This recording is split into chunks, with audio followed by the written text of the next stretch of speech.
नमस्कार। हड़प्पा संस्कृति के अंदर हड़प्पा नगर अपना चल रहा है और पिछला जो सत्र या पिछला जो एपिसोड था उसके अंदर हम लोगों ने हड़प्पा के अंदर जो प्रमुख टीले थे, स्पेशली एबी टीला और एफ माउंड या एफ टीले के बारे में काफ़ी विस्तार से हमने जानकारी प्राप्त की थी। और आपने देखा था कि जो एफ माउंड है, जो एफ टीला जो कि एबी टीले के उत्तर दिशा में स्थित है, वो उससे कितनी महत्वपूर्ण पुरातात्विक सामग्रियां हमें प्राप्त हुई, ये भी हमने देख लिया था। अब कुछ प्रमुख कब्रिस्तान हमें हड़प्पा से प्राप्त हो रहे हैं, क्योंकि मैंने कहा था आप लोगों को मोहनजोदाड़ो से किसी भी प्रकार के कोई कब्रिस्तान हमें प्राप्त नहीं हुआ है। लेकिन हड़प्पा नगर, जिसे शौचालयों का नगर भी आप लोगों ने पुकारा, दी मेट्रोपोलिस सिटी के नाम से भी हम लोगों ने जाना है हड़प्पा को, यहाँ से कई प्रकार के कब्रिस्तान प्राप्त हो रहे हैं। हड़प्पा से जो कब्रिस्तान हमें प्राप्त हो रहे हैं उनमें कई महत्वपूर्ण कब्रिस्तान की जो संख्या आपको मिलती है, जरा आप उन्हें देखिएगा। ये संख्या देखिएगा, बड़ा महत्वपूर्ण है, 837। और याद रखिएगा HR जो जो 837 और H कब्रिस्तान जो यहाँ पर HR नहीं, वो यहाँ से जो प्राप्त हो रहा है। तो देखिएगा, सबसे पहले कब्रिस्तान जो कि हमें हड़प्पा से प्राप्त हो रहे हैं विभिन्न प्रकार के, इनमें R37 जो कब्रिस्तान है, R37 ये बड़ा ही महत्व का कब्रिस्तान है। क्योंकि एक महत्वपूर्ण बात तो पहले बतला दूं नोट के रूप में, ताकि आपको ठीक से याद रहे, क्योंकि बार बार जितनी बार चीजें रिपीट करेंगे आपको फायदा रहेगा। मोहनजोदड़ो नगर से कब्रिस्तान प्राप्त नहीं हुआ है, याद रखना। मोहनजोदड़ो नगर से कब्रिस्तान प्राप्त नहीं हुआ है, यानी कि हमें मोहनजोदड़ो में किसी भी प्रकार का, ये नहीं कि नरकंकाल नहीं मिलेंगे, कि आपने एक नरसंहार कक्ष या जिसको डेड लेन आप फर्स्ट स्ट्रीट के रूप में भी हमने कहा था, और हमने डेड मैन लेन के रूप में भी हमने उसको देखा था। और ये प्रथम गली या प्रथम मार्ग के रूप में भी जाना गया, जहाँ पर एक भवन के आगे हमें कुछ नरकंकाल गिरे हुए प्राप्त हुए थे। तो ये हमने देख लिया था। अब कब्रिस्तान जो प्राप्त हो रहे हैं हड़प्पा से, इनमें एक कब्रिस्तान तो आपको प्राप्त हो रहा है, याद रखना, R37, और एक प्राप्त हो रहा है H कब्रिस्तान। इस बात को याद रखिए। इनमें R37 कब्रिस्तान बेहद महत्वपूर्ण है, कारण कि इसमें एक तो 3 कक्ष हैं। R37 जो कब्रिस्तान प्राप्त हो रहा है, इसमें एक तो 3 कक्ष हैं, दूसरा इसके अंदर एक देवदार से निर्मित, याद रखना, देवदार की लकड़ी से निर्मित एक ताबूत या कॉफिन प्राप्त हुआ है, जिसके अंदर किसी विदेशी व्यक्ति का शव है। विदेशी मूल के व्यक्ति का इसके अंदर शव है। तो निश्चित तौर पर कि हमें अब ये जानकारी नहीं मिलती कि ये किसी निजी यात्रा पर था या व्यापारिक यात्रा पर था। निजी यात्रा पर था, बड़ा मुश्किल है, लेकिन चूंकि हमारे पास ऐसा कोई प्रमाण नहीं है तो हम ऐसा कोई कयास नहीं लगा सकते। तो एक बात तो महत्वपूर्ण जो निकल रहा है कि इनके संपर्क थे, चाहे वो ट्रेड कॉमर्स वाले हों या पॉलिटिकल लेवल पर हो, या जो भी जिस भी धरातल पर इनके संपर्क विदेशियों के साथ, ये विदेशी यहाँ पर आया होगा और उसे सम्मान दिया गया है। R37 कब्रिस्तान के अंदर जो 3 कक्षों युक्त एक भव्य कब्रिस्तान है, एक कक्ष में देवदार लकड़ी से निर्मित कॉफिन या ताबूत के अंदर इस विदेशी व्यक्ति का शव है, और दूसरा जो कब्रिस्तान आपको प्राप्त हो रहा है वो H कब्रिस्तान है। अब यहाँ से महत्वपूर्ण है कि साहब प्रश्न क्या बनेगा? प्रश्न ये बनेगा कि R37 कब्रिस्तान और जो H कब्रिस्तान है, इसका संबंध हड़प्पा के किस नगर से है? तो आप कहेंगे हड़प्पा नगर, हड़प्पा सभ्यता है किस नगर से। क्लियर? दूसरी महत्वपूर्ण बात यह है कि इस हड़प्पा का मोहनजोदड़ो से दूरी कितनी है। पहली बात, मोहनजोदड़ो से दूरी। अब देखो, प्रश्नों का आप कुछ भी नहीं कह सकते किस तरह का प्रश्न आपके कहां पर और कब सामने आ जाए। तो मोहनजोदड़ो और हड़प्पा नगर के मध्य की दूरी एक तो कितनी है, और दूसरी बात जो महत्वपूर्ण तथ्य निकलता है, दूरी के साथ साथ इनके संपर्क किस प्रकार से थे दोनों जो नगर। कारण स्टुअर्ट पिगट ने हड़प्पा और मोहनजोदाड़ो को एक ही साम्राज्य की जुड़वा राजधानियां बोला है। हड़प्पा सभ्यता का इसको अर्ध औद्योगिक औद्योगिक नगर भी कहा गया है। हड़प्पा को तोरण द्वारों का नगर भी कहा है, इसको शिल्प उपनगर भी कहा है। आपने देखा था ना कि एबी टीले में एफ टीले में आपको 15 श्रमिक आवास हमें यहां से प्राप्त हो रहे थे। क्लियर? श्रमिक आवास, इसका मतलब कि शिल्प उत्पादन में, प्रोडक्शन में इनको खपाया जाता था। फिर उनके पास में ही वृत्ताकार चबूतरे जो अन्न पीसने के काम में लिए जाते हों। तो एक तो मोहनजोदड़ो से जो इसकी दूरी है कुल मिलाकर वो है 483 किलोमीटर, 483 किलोमीटर की दूरी है मोहनजोदड़ो के साथ। किसकी? याद रखिएगा, हड़प्पा की। चलिए, एक बात तो ये बात हो गई। दूसरी जो महत्वपूर्ण बात आती है कि मोहनजोदड़ो के साथ इनके संपर्क किस प्रकार से थे।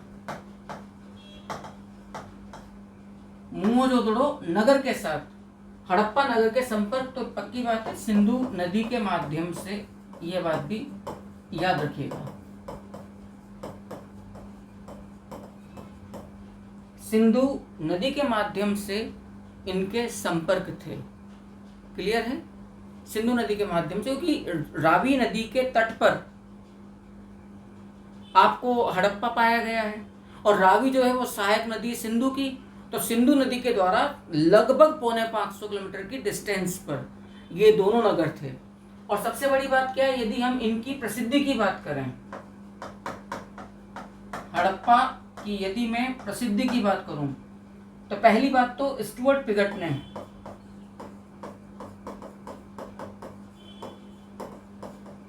ये इंपॉर्टेंट है, स्टुअर्ट पिगट ने मोहनजोदड़ो एवं हड़प्पा को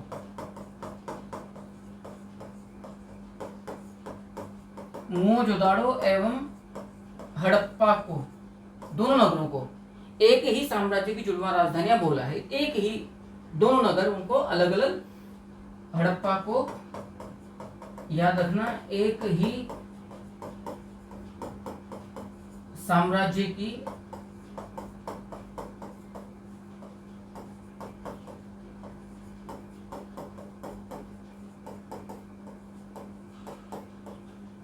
जुड़वा राजधानियां पुकारा है। किसने? स्टुअर्ट पिगट ने। इसको याद रखना, शिल्प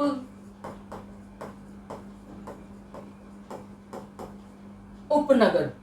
हड़प्पा को अर्ध औद्योगिक नगर तो कहा ही है, इसके अलावा शिल्प उपनगर के नाम से भी इसको पुकारा गया है हड़प्पा को।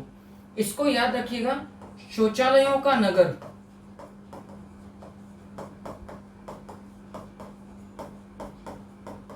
याद रखिएगा इसको, अर्ध औद्योगिक नगर।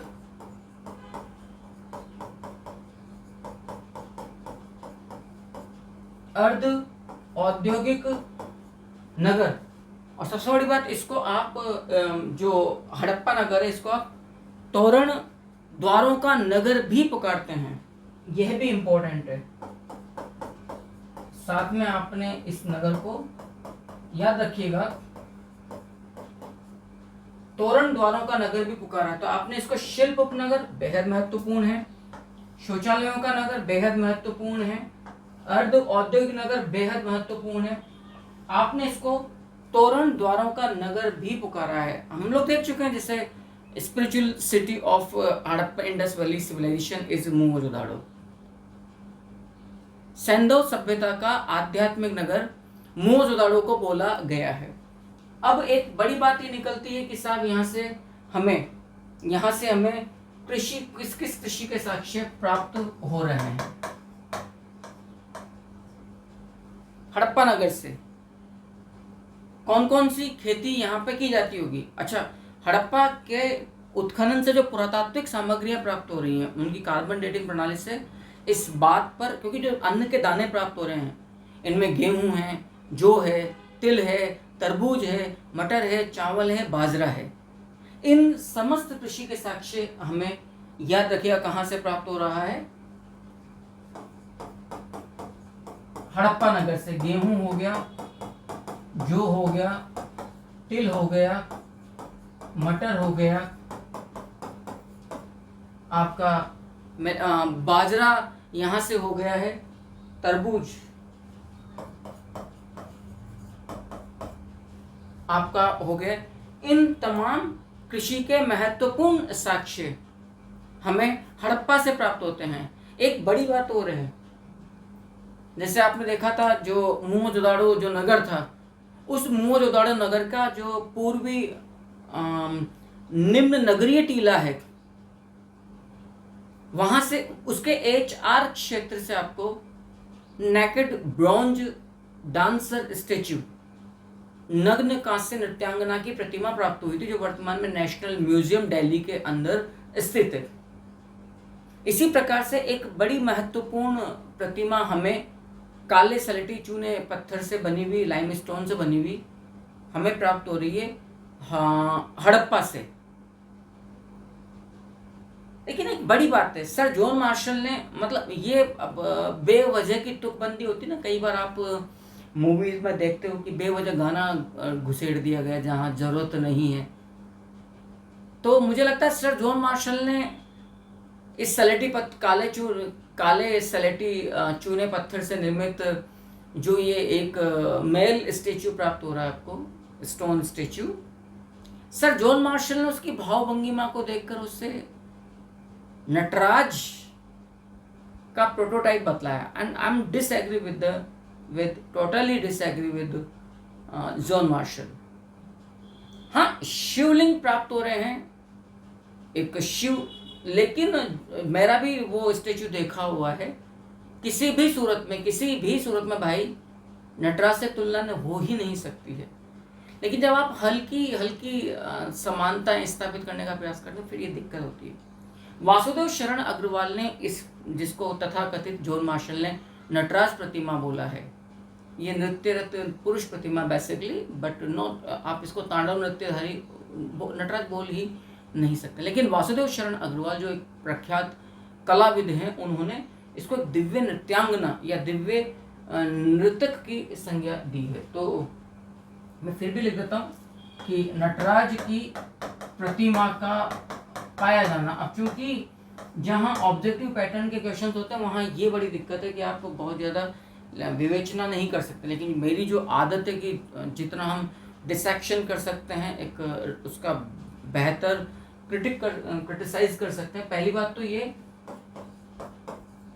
काले सलेटी लाइमस्टोन चूना पत्थर से बनी, दूसरी बात ये पुरुष नृतक की याद रखना।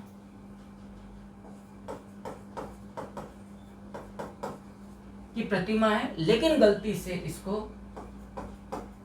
सर जॉन मार्शल ने इसका नामकरण करते हुए इसे नटराज कहा है। किसी भी सूरत में नटराज का मतलब कोई कलर ही नहीं है। लेकिन वासुदेव शरण अग्रवाल, ये महत्वपूर्ण है, वासुदेव शरण अग्रवाल भैया इसे दोबारा एक दिव्य नृत्यांगना, मेल एक स्टेच्यू है लेकिन ये इसको फीमेल स्टेच्यू, वासुदेव शरण अग्रवाल ने इसको दिव्य नृत्यांगना की संज्ञा प्रदान की है। क्या लॉजिक इसके पीछे का? Right now we are not sure, make any comment, हम उस स्थिति में है ही नहीं। तो वासुदेव शरण अग्रवाल ने इसको दिव्य नृत्यांगना की उपमा दी है। सर जॉन मार्शल ने इस काले सलेटी चूने पत्थर से निर्मित पुरुष मतलब मेल डांसर को नटराज की प्रतिमा की संज्ञा दी है। चलिए मैं स्क्रीन आउट होता हूँ कुछ समय के लिए, और यहाँ तक की बात को आप जितना जल्दी हो सकता है पूरे मैटर को आप उतार लीजिए, इसके बाद फिर हम अपनी बात को आगे बढ़ाएंगे। ठीक है जी, आई थिंक आपने उतार लिया होगा नटराज प्रतिमा। अब ये मतलब अब प्रॉब्लम क्या, बस आपको एक क्वेश्चन जो आएगा वो ये रहेगा कि नटराज की प्रतिमा कहाँ से प्राप्त हो रही है? हड़प्पा से। किससे बनी है? चूना पत्थर है काले सलेटी रंग का। और इसको नटराज किसने बोला है? तो फिर आपका जवाब होगा सर जॉन मार्शल ने। असल में इसके अंदर जो बायां पैर है इस प्रतिमा का वो उठा हुआ है, दाहिना पैर भूमि पर स्थित है और दोनों हाथ नृत्य की मुद्रा में यूं करके फैले हुए हैं। बस नटराज तो दोनों हाथ फैले हुए हैं, बायां पैर उठा हुआ है इस स्टेच्यू का, इसलिए इसको सिर्फ नटराज बोलना इस वजह से थोड़ा सा बेमानी सा होगा। लेकिन ठीक है जी, जिस प्रकार से हमने मोहनजोदड़ो को पूरा अध्ययन किया था, तब मोहनजोदाड़ो के डिगिंग या एक्सकावेशन से जो आपको वेरियस सील्स प्राप्त हुई थी, मुहरें प्राप्त हुई थी, उनकी हमने पूरा एक उल्लेख यहाँ पे किया था। अब मैं आपके सामने हड़प्पा नगर के उत्खनन से प्राप्त जो विभिन्न मुहरें हैं उनका एक आपके सामने विश्लेषण रख रहा हूँ, किस किस प्रकार की मुहरें यहाँ से प्राप्त हो रही है। आपको बड़ा अच्छा लगेगा कि एक ही जगह पर इतनी सारी महत्वपूर्ण चीज़ें आपके सामने आ रही। कई प्रकार की मुहरें हमें हड़प्पा के उत्खनन से प्राप्त हो रही है। अब आप नोटिस करिएगा, एक फीमेल स्टेचू मिल रहा है, टेराकोटा स्टेचू, जिसके वजाइनल पोर्शन या यूट्रस से एक पौधा निकल रहा है। जो आर्कियोलॉजिस्ट हैं या जो पुरातत्व कलाविद हैं, उन्होंने इस फीमेल स्टेचू को वनस्पति देवी या पृथ्वी देवी से की संज्ञा प्रदान की है। यहाँ से एक मुहर ऐसी मिल रही है जिस पर खरगोश का अंकन किया गया है। ढोल बजाते हुए पुरुष की आंख की मुहर आपको यहाँ से प्राप्त हो रही है। एक गरुड़ जो अपने पैरों में एक सर्प को दबाए हुए है, उसके अंकन वाली मुहर यहाँ से प्राप्त हो रही है। और एक कुत्ते की एक चित्रित ऐसी मुहर प्राप्त हो रही है जिसने मुंह में खरगोश पकड़ा हुआ है। क्लियर? सो विभिन्न प्रकार की जो सील्स आपको हड़प्पा से प्राप्त हो रही है, अब मैं उस पर आप पर प्रकाश डाल रहा हूँ। तो एक तो ये माना गया है कि एक टेराकोटा जो फीमेल स्टेचू प्राप्त हो रहा है वो वनस्पति देवी या पृथ्वी देवी से उसकी तुलना की गई है। याद रखना, वनस्पति देवी या पृथ्वी देवी से उसकी तुलना की गई है, कारण कि इस टेराकोटा जो स्टेचू प्राप्त हो रहा है इसमें स्त्री गर्भ से वृक्ष निकलता यहाँ पर दिखाया गया है। तो इसको मतलब वनस्पति देवी प्रकृति की देवी या पृथ्वी देवी के रूप में इसे व्याख्यायित किया गया है। एक मुहर जिसके अंदर, याद रखना,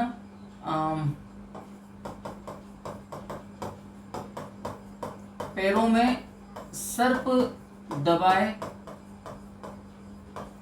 गरुड़, पैरों में सर्प दबाए गरुड़ का आपको अंकन प्राप्त हो रहा है। और एक नृत्य मुद्रा में, आनंद की मुद्रा में एक मुहर प्राप्त हो रही जिसके अंदर आनंद की मुद्रा में ढोल बजाता पुरुष आपको प्राप्त हो रहा है। तो याद रखना, आपको यहाँ से ढोल बजाता पुरुष चित्रांकन वाली विशिष्ट मुहर भी हमें यहाँ से प्राप्त होती है। एक कुत्ते की चित्रांकन वाली मुहर प्राप्त हो रही है जिसने अपने मुंह में, याद रखिएगा, खरगोश को दबाया हुआ है। तो एक तो वैसे ही एकल खरगोश के अंकन वाली मुहर मिल रही है और एक मुहर जिसमें, याद रखना, खरगोश को मुंह में दबाए कुत्ते के चित्रांकन या उत्कीर्ण, मतलब एक प्रकार की प्रतिमा मुहर पर, वो भी हमें यहाँ से। तो कई प्रकार की मुहरें हैं जो हमें कहाँ से प्राप्त हो रही है, याद रखिएगा, हड़प्पा से। अब आप स्वयं एक आइडिया लगाइएगा कितनी ज़्यादा विशिष्ट चीज़ें यहाँ से। अच्छा, हड़प्पा से आपको कई विशिष्ट प्रकार के मृदभांड भी प्राप्त हो रहे हैं। मृदभांड कि वो सिरेमिक निर्मित है या चाक पर या बिना चाक के, ये इसका आर्कियोलॉजिकल सिग्निफिकेंस नहीं है।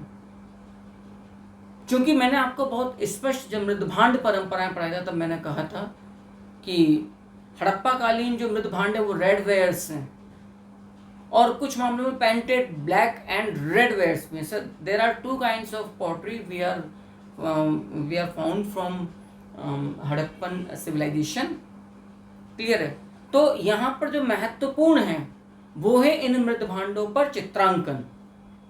इन मृदभांडों पर जिस तरह का पेंट किया गया है ये सर्वाधिक महत्वपूर्ण है।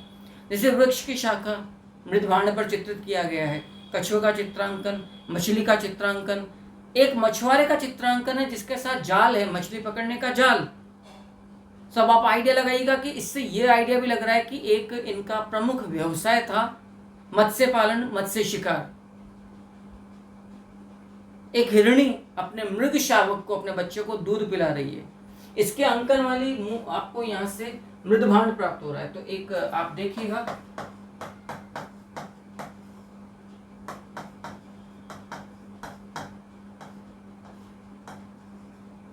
जो चित्रित मृदभांड प्राप्त हो रहे हैं, पेंटेड पोट्री या पोट्री पेंट किस तरह का चित्रांकन है वो जरा देखिएगा। आपको यहाँ से कछुए का चित्रांकन मिल रहा है, जाल युक्त मछुआरे का चित्रांकन प्राप्त हो रहा है, मृग शावक को दूध पिलाती हिरणी, मृग शावक को दूध पिलाती हिरणी का चित्रांकन भी यहाँ एक मृदभांड से आपको प्राप्त हो रहा है। मछली का चित्रांकन प्राप्त हो रहा है, किसी वृक्ष की शाखा,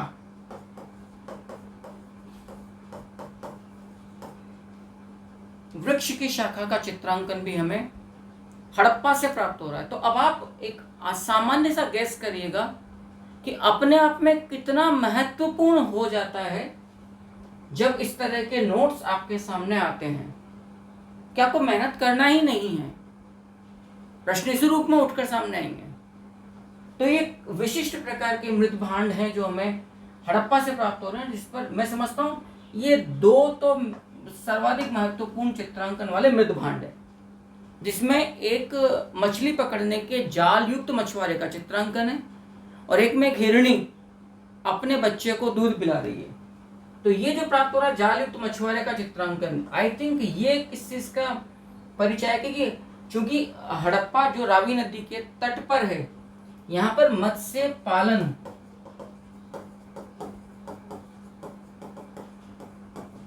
एवं मत्स्य आखेट, याद रखिएगा, मत्स्य पालन एवं मत्स्य आखेट यहाँ पर प्रमुख व्यवसाय, प्रमुख व्यापार वाणिज्य रहा होगा हड़प्पाई निवासियों का। तो आई थिंक यहाँ तक की काफी महत्वपूर्ण चीजें, मैं थोड़ा सा स्क्रीन आउट हो जाता हूँ और आप आराम से इन चीजों को ठीक से देख लीजिएगा।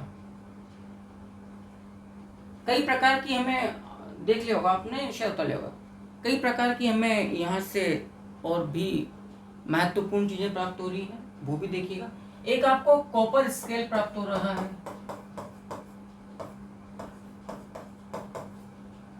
यानी कि कहना चाहिए ताम्र पैमाना, हड़प्पा से ही प्राप्त हो रहा है। तो एक महत्वपूर्ण प्रकार का कॉपर स्केल। कछुए की अस्थियां, भाई मृदभांड पर कछुए का, मछली का चित्रांकन तो है ही सही, शंख से बना बेल, यहां से आपको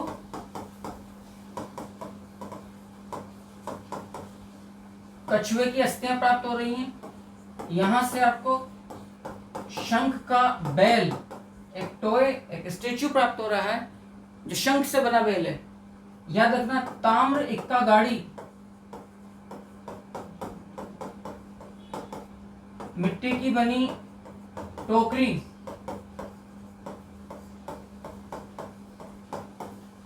ताम्र इक्का गाड़ी, मिट्टी की बनी टोकरी, सॉरी नॉट गाड़ी, माफ करना, फ्लो में वो चीज चलेगी।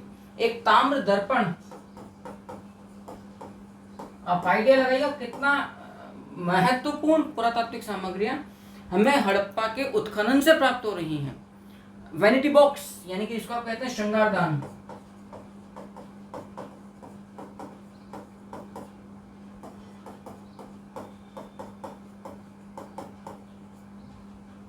वैनिटी बॉक्स अर्थात श्रृंगारदान भी हमें यहां से प्राप्त हो रहा है। और याद रखना, गठिया रोग के साक्ष्य,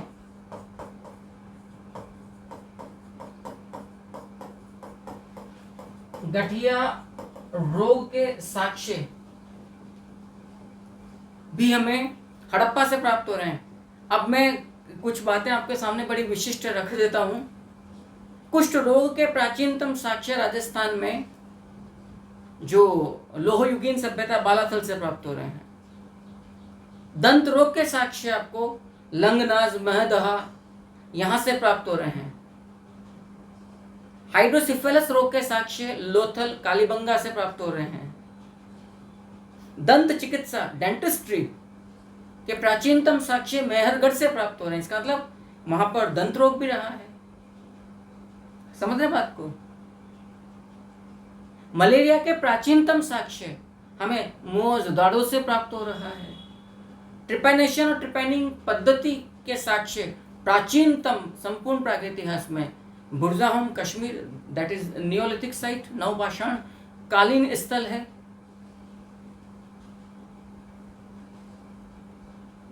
कालीबंगा बालक के शव से, लोथल बालक के शव से।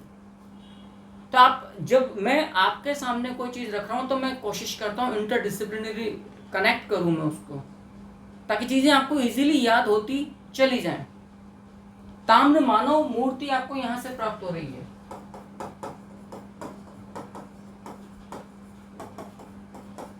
कहां से? हड़प्पा से।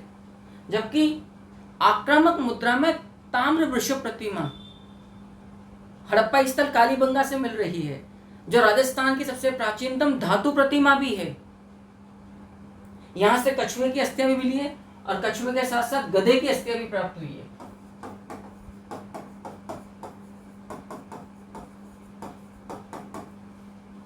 ताम्र दर्पण, कांस्य दर्पण हमें कालीबंगा से भी प्राप्त हुआ था।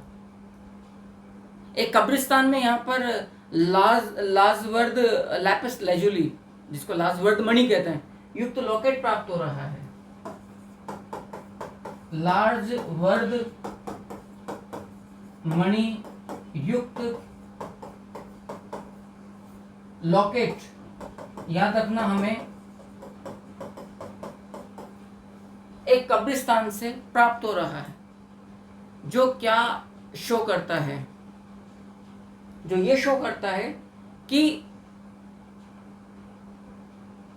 मनुष्य के द्वारा जो दैनिक उपयोग की वस्तु जो उसकी प्रिय थी वो उसके साथ रख दी जाए, ताकि मृत्यु के बाद जहां कहीं भी इसका जीवन है, यानी कि ये आत्मा जैसे किसी तत्व में यकीन रखते हो, मृत्यु के बाद के पारलौकिक जीवन में इनका निश्चित तौर पर यकीन रहा होगा, तभी इस तरह की चीज रखी जा रही है। अब प्रश्न ये किस कब्रिस्तान से प्राप्त हो रहा है? तो याद रखना कब्रिस्तान एच से। अब कितना महत्वपूर्ण प्रश्न निकलेगा कि किस हड़प्पाई नगर से एक लाजवर्द मणि युक्त लॉकेट किसी कब्रिस्तान से प्राप्त हो रहा है? हड़प्पा से। किस कब्रिस्तान से? कब्रिस्तान एच से।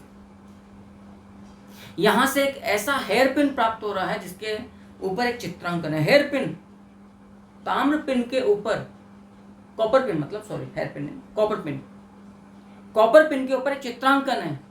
इसमें कुत्ता हिरण का कान काट रहा है।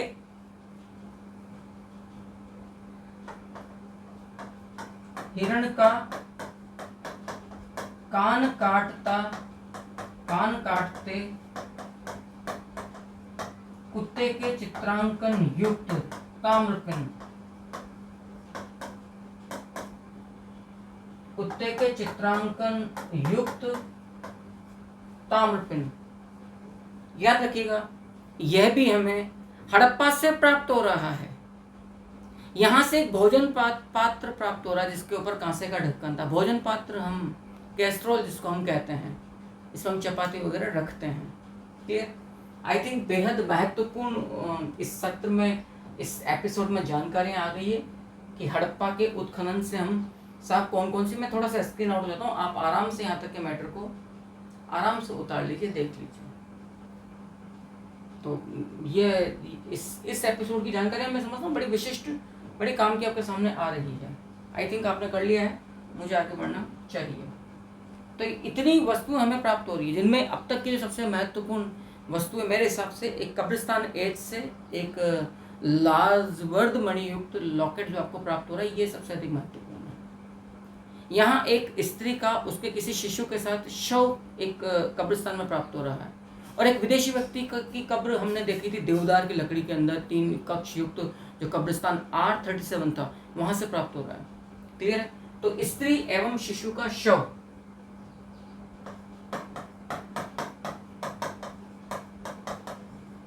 स्त्री एवं शिशु का शव, याद रखिएगा, साथ साथ हमें कहां से प्राप्त हो रहा है, इसी हड़प्पा से प्राप्त हो रहा है। और कब्रिस्तान R37 से आपने, मैं दोबारा बोल रहा हूं, देवदार की लकड़ी से निर्मित कॉफिन या ताबूत में किसी विदेशी व्यक्ति का शव आपको यहां से प्राप्त हो रहा है। कांसे के ढक्कन युक्त कोई भोजन पात्र भी हमें यहीं से प्राप्त हो रहा है।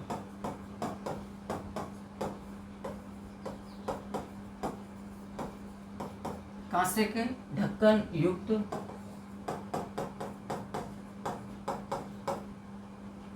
भोजन पात्र हमें हड़प्पा से ही मिल रहा है। अब देखो कितना कॉन्ट्राडिक्टरी चीज है।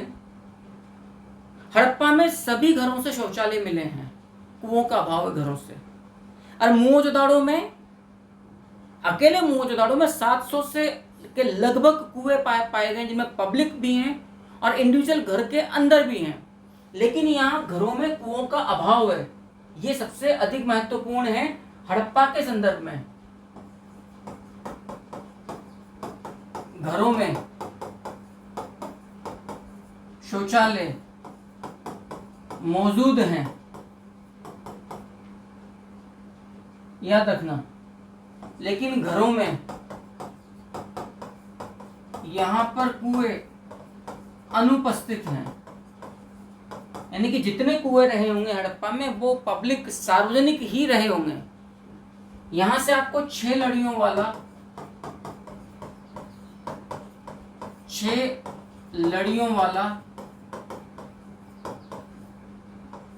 स्वर्णहार भी प्राप्त हो रहा है। याद रखिएगा, कहां से?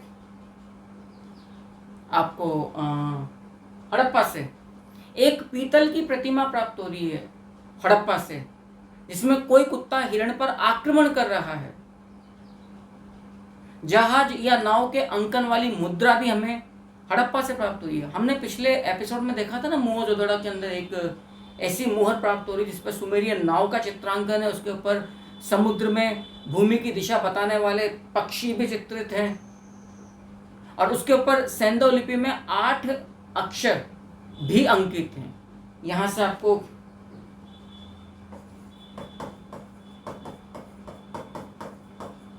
चांदी की परत युक्त शंख का साक्ष्य प्राप्त हो रहा है।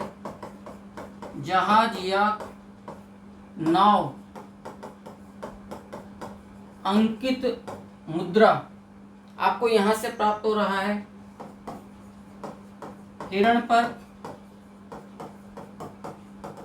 आक्रमण करते,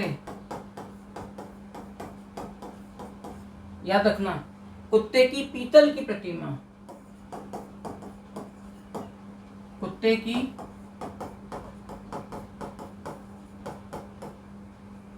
पीतल की प्रतिमा भी हमें हड़प्पा नगर से प्राप्त हो रही है। और जैसे मैंने कहा कि यहाँ पर साहब घरों में कुओं का अभाव है, लेकिन शौचालय पाए जा रहे हैं। इसीलिए तो आपने हड़प्पा को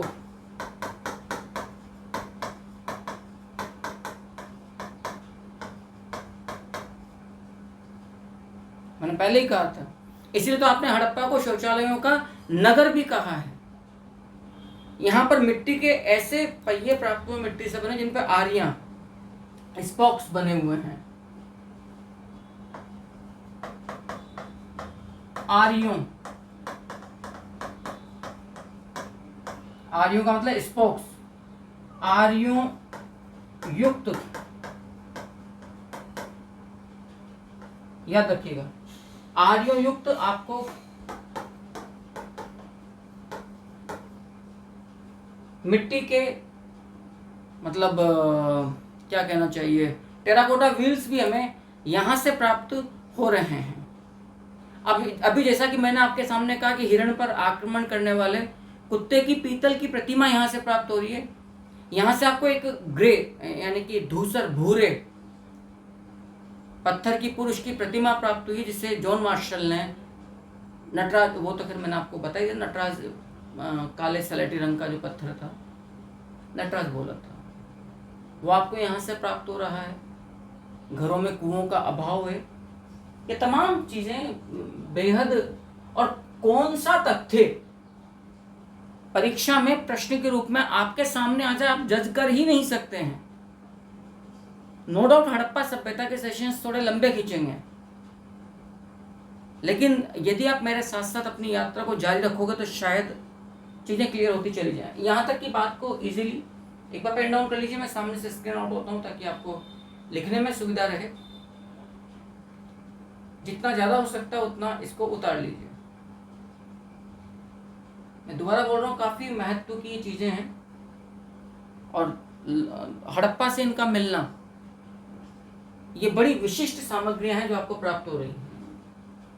एक और नया नगर मैं आपके सामने ले रहा हूं, जो फिर एक बंदरगाह सिटी के रूप में, पोर्ट सिटी के रूप में आपके सामने आता है। गुजरात से प्राप्त हो रहा है हड़प्पा के पश्चात। ये इनको पढ़ लीजिएगा, आराम से उतारते रहिए। प्लानिंग कर रहा हूँ जल्दी आपके लिए एक लाइव सेशंस भी चालू करूँ मैं, जिनमें क्वेश्चन सॉल्व करवाऊँ मैं, एमसीक्यू प्रीवियस ईयर्स के क्वेश्चन भी आपके सामने सॉल्व करवाऊँ। अगला जो नगर अपन ले रहे हैं वो है, आपको याद रखिएगा, धोलावीरा।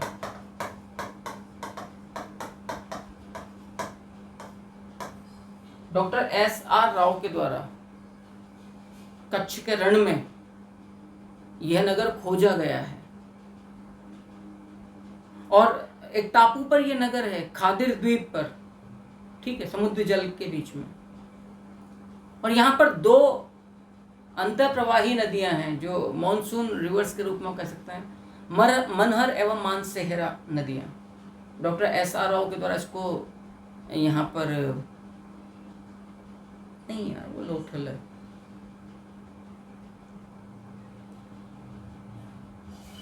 सॉरी मैं, डॉक्टर SR राव लोथल है। धोलावीरा रविंद्र बिष्ट और जेपी जोशी जी के द्वारा, यस सॉरी। सो धोलावीरा एक तो आपको गुजरात में याद रखना, कच्छ के रण में जो अरब सागर है उसमें यूं समझ लीजिए समुद्र से घिरे खादिर द्वीप पर है। अब आप सोचिएगा कितनी विकट परिस्थितियां धोलावीरा के निवासियों को रही होंगी। सिर्फ दो अंतःप्रवाही नदियां हैं, मनहर और मानसेहरा, और चारों तरफ आप खारे पानी से घिरे हुए हो। तब आप सोचिएगा ड्रिंकिंग वाटर रिजर्वायर मैनेजमेंट, मैं जो बोलने जा रहा हूं कि आपको वर्ष भर पीने के जल की आपूर्ति की व्यवस्था यहां करनी है, जरा से द्वीप में कहां से लेकर आओगे? एक बात,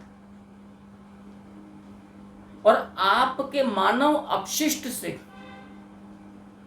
ये ड्रिंकिंग वाटर के जो रिजर्वायर हैं, जो जलाशय वगैरह हैं, वो दूषित ना हो, इसकी व्यवस्था भी करनी है। तो दुनिया की प्राचीनतम सीवरेज गटर व्यवस्था हमें धोलावीरा से ही प्राप्त होती है। धोलावीरा दो शब्दों से मिलकर बना है, धोला माने सफेद, वीरा माने कुआं, यानी कि सफेद कुआं।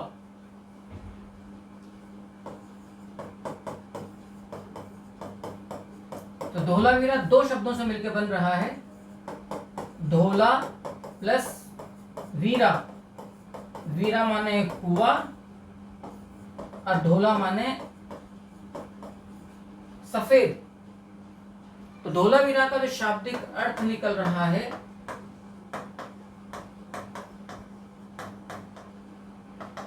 वो निकल रहा है, याद रखिएगा साहब, सफेद कुआं। और ये अरब सागर के अंदर एक खादिर द्वीप पर है जिसमें दो अंतःप्रवाही नदियां हैं, मनहर एवं मानसेहरा। अंतःप्रवाही का मतलब सिर्फ टापू के अंदर ही बह रही है, और क्या कहना चाहिए, वर्ष भर प्रवाहित होने वाली नदियां नहीं हैं, ये मॉनसून रिवर्स हैं। तो मॉनसून के टाइम पर ही यहाँ के निवासियों को अपनी पेयजल की व्यवस्था करनी पड़ती होगी। धोलावीरा की जो खोज की गई है,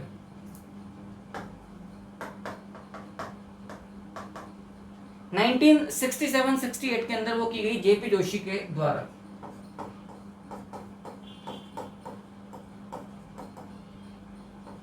याद रखिएगा। जेपी जोशी के द्वारा 1967-68 में, मैं कंफर्म हूँ, मतलब डॉक्टर SR राव गलत था, वो लोथल है ना, सही है। जेपी जोशी के द्वारा 1967-68 में यहाँ पे खोज की गई उत्खनन। RS बिष्ट साहब, क्या कहना चाहिए, रविंद्र सिंह बिष्ट साहब जो हैं यहाँ पर, उनके द्वारा यहाँ पर उत्खनन का कार्य करवाया गया 1990-91 के अंदर। याद रखिएगा धोलावीरा को। उत्खनन का कार्य यहाँ पर करवाया गया है 1991 में RS